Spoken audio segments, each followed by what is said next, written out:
things might get a little hot in here. Hi, welcome back to my YouTube channel. I'm so excited to have you with me. For those of you who are new here, welcome. Let me introduce myself. So I'm Chartered Environmental Health Officer Natalie Stanton, and I've worked for local authorities for roughly 11 years. And I've inspected hundreds, if not thousands, of food businesses just like yours. I'm now the owner of an online video-based food hygiene training platform, and I'm here to help you get confident with food safety in your business.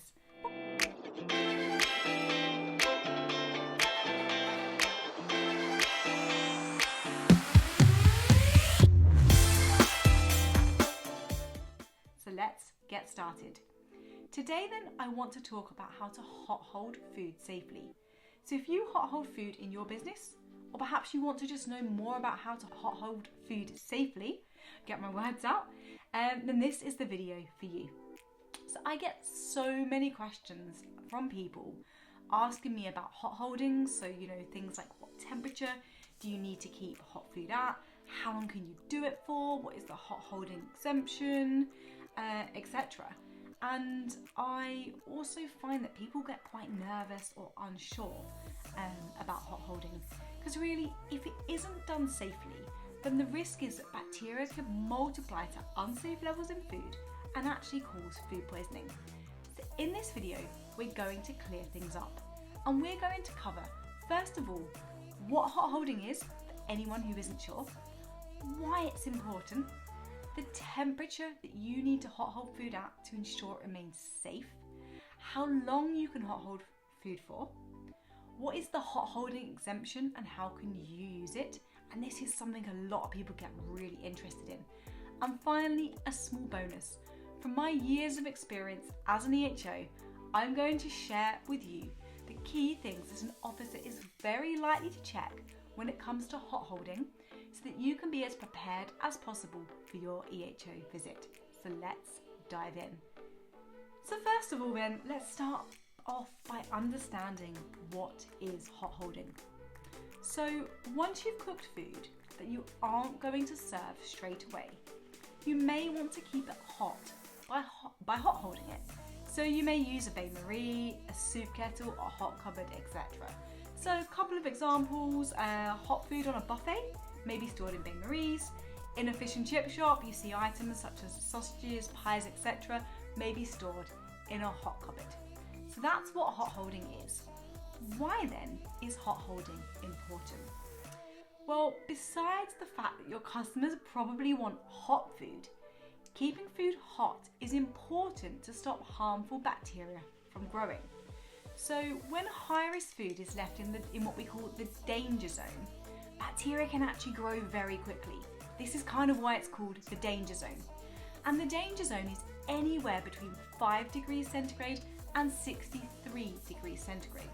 So essentially, high-risk foods need to either be kept cold, below 8 degrees centigrade, or hot, above 63 degrees centigrade, to keep them out of this danger zone. Now, over the years, when inspecting food businesses, I would find hot food left within this danger zone. Now, whilst there is an exemption, which I've mentioned, and we will come on to that later, in these particular circumstances, the hot holding that was taking place just wasn't being managed, and there was a very real risk of food poisoning. So think cooked meat products sitting right in the danger zone, so lukewarm for goodness knows how long. So this leads us nicely on then to the next thing that I'm sure you want to know, and that is, what temperature should you hot hold food at? And this is actually specified in food safety legislation. And the hot holding temperature in the UK is 63 degrees centigrade, which kind of makes sense, doesn't it? Since the upper limit of the danger zone is 63 degrees centigrade. So essentially, if you want to keep food hot, you need to keep it at 63 degrees centigrade or above to keep it out of that danger zone. So this doesn't mean that your hot holding equipment should be set to 63 degrees centigrade. This means that the center of the food that you're hot holding is at least 63 degrees centigrade. To achieve this, your hot holding equipment will probably need to be set slightly higher. Now, I'm sure you're probably wondering, but how long can you hot hold food for? And I get asked this question a lot. And my answer is as long as you like. Yes, if it's at 63 degrees centigrade or above. Now you might be thinking, if I hot hold the food for hours, it's going to be horrible and dry. And you're probably right. But from a food safety perspective, as long as the food is at 63 degrees centigrade or above, there is no time limit. But I do also suggest that you think about the quality of your food as well. So hot holding for more than 4 hours is likely to mean that your food dries out. Also, the longer you hot hold food for, the more likely it is to experience temperature fluctuations.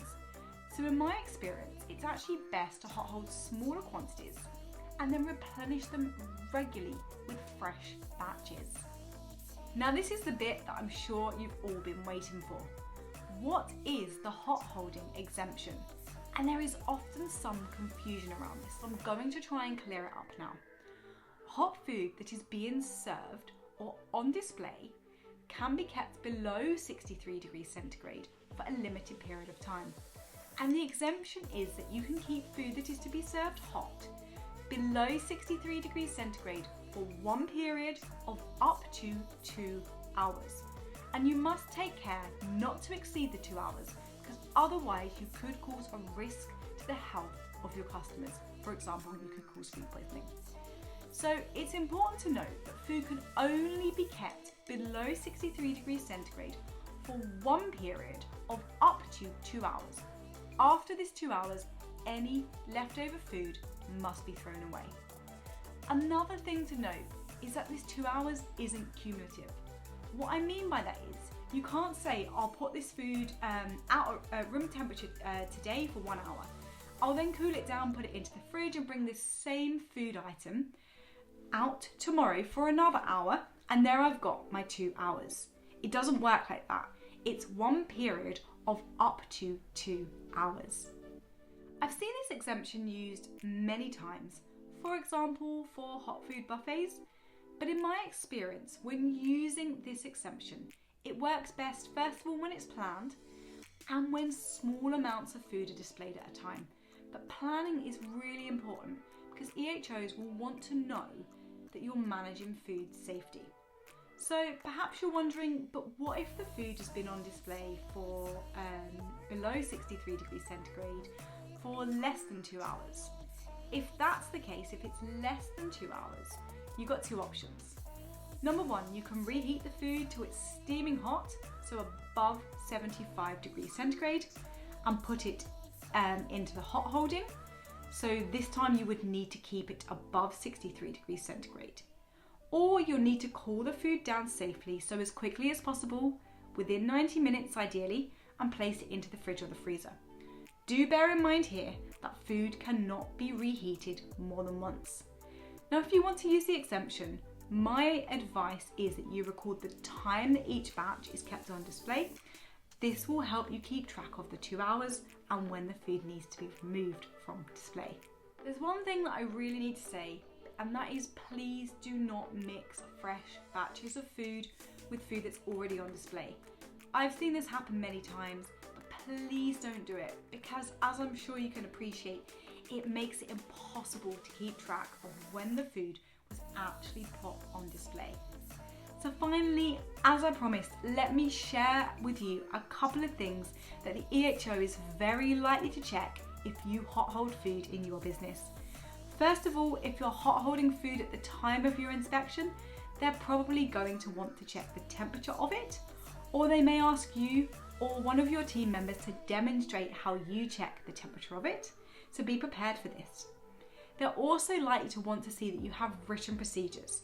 So within your food safety management system, written procedures that covers hot holding of foods, and ideally they'll want to see you have hot holding records available as well.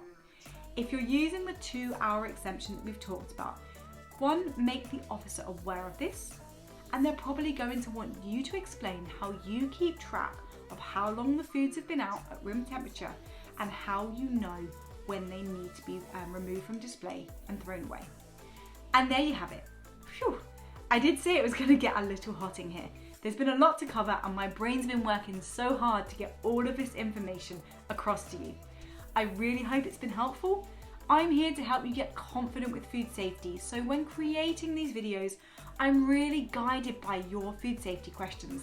So if there's anything that you would like to know, please tell me in the comments below. Thank you so much for spending your time with me, and I cannot wait to see you in the next video.